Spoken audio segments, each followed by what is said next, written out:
And so in this chapter, we're going to mostly focus on this first part, which is the overall test, seeing if there's some difference somewhere. And we'll talk a little bit about this follow-up analysis and determining where these differences actually happen. Okay. And so the tool that we're going to use to do this is called the analysis of variance F-test, the ANOVA test. And so, well, like I mentioned earlier, we're trying to test the null hypothesis, which is that there's no difference in the means of these different populations. There's some basic conditions that we take for granted. So we're going to assume that those three populations, or all the populations we're looking at, are normally distributed. We're also assuming that we have random samples, as always. There's really nothing you can do if your samples aren't random. Okay. And so again, the alternative hypothesis is that there is some difference somewhere. That there's some pair of these means that are not equal to each other. Okay. And so this is not like a one-sided hypothesis or two-sided or whatever. In some sense, it's many-sided. We're looking at all of these different things and seeing whether or not they're equal.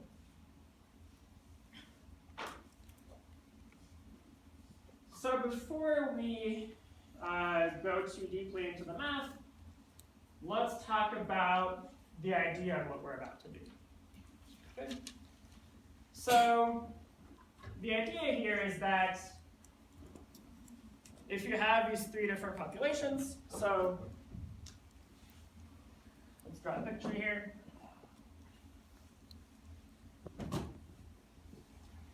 So let's say that our mid-sized car data is purple, our SUVs are red, and pickups are yellow. So what we can do is we can plot all of our data for all three of these things and the number line. So let's do it like this. And let's say that the mean for the pickup trucks is over here on the left. And so that means that our data for pickup trucks are going to be sort of centered somewhere around here. So let's draw some yellow X's for our pickup truck data. And let's do the same thing for SUVs and mid-sized cars. So maybe the mean for SUVs is a little bit to the right. And so I'll draw like a red square for all the SUV data. And finally, we have mid-sized cars. Circles for those. So here we have all the data from all the cars on this number line. And what we're going to compare, and what we're going to do is compare the variance of all of these things. So this is like the pooled variance. This is the variance of all our car data. We're going to compare that to the variances of these individual subgroups. So we can look at the variance of, so it's the variance of mid-sized cars. Here we have a larger variance of pickup trucks.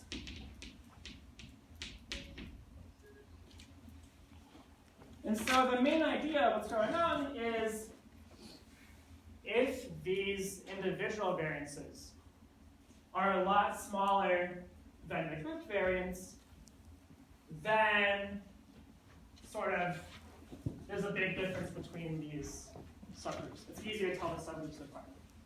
Right? Like, let's see what happens when we have small group variances and larger pooled variances. So if our data looked more like this, where all the pickups were in one tight little spot, and all the SUVs were in their own little spot, and same thing with the mid-sized cars.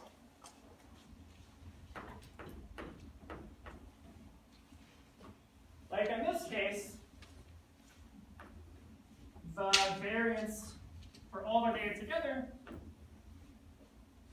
is going to be not too much smaller. Like the spread of what's up on the right is pretty similar to the spread here. But the variances of these individual groups are a lot smaller.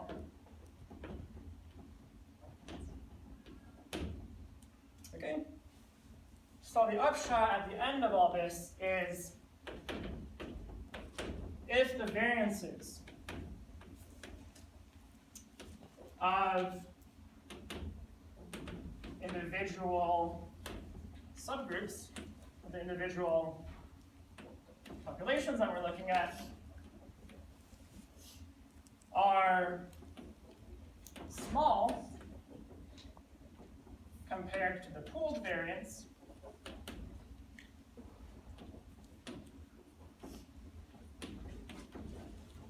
then the groups are easy to distinguish.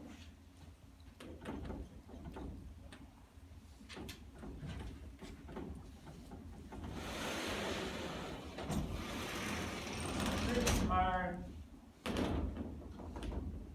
easy to distinguish.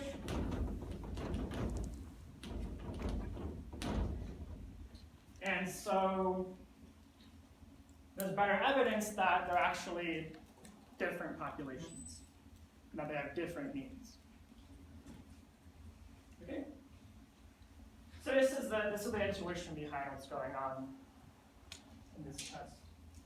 Any questions about that? So let's look at some more pictures here. And by the way, this whole time, when we're doing ANOVA, we are assuming that the population standard deviations of all these different populations are the same. We're assuming they have the same standard deviations. We want to know, do they have the same means or not? And so that means, if they do have the same means, and we're assuming they have the same population standard deviations, then we're really testing whether or not these populations are exactly the same or not. And it's easier to see if those individual variances are small, it's easy to see that they're not the same populations. So here's some more pictures. Right here we have, in yellow, we have sort of, I think I'm looking at weights of dog species or something. So here in yellow we have the weight distribution of all the different dogs. And here we're splitting the dogs up according to like hair length or something. And so we can see that if we divide them according to hair length, that is not a meaningful division of subgroups. At least if we're concerned with their weights, right? This is suggesting that all of them have the same mean weight. But if we group them according to something else, like size, then suddenly these individual histograms for different species or whatever are a lot tighter. Right? The variance of each of these individual groups is a lot smaller than the variance of the whole, all the groups added together on the left. Okay, and so we can see that this is reflected in the fact that it's easier to distinguish between these groups here than it is between these groups here.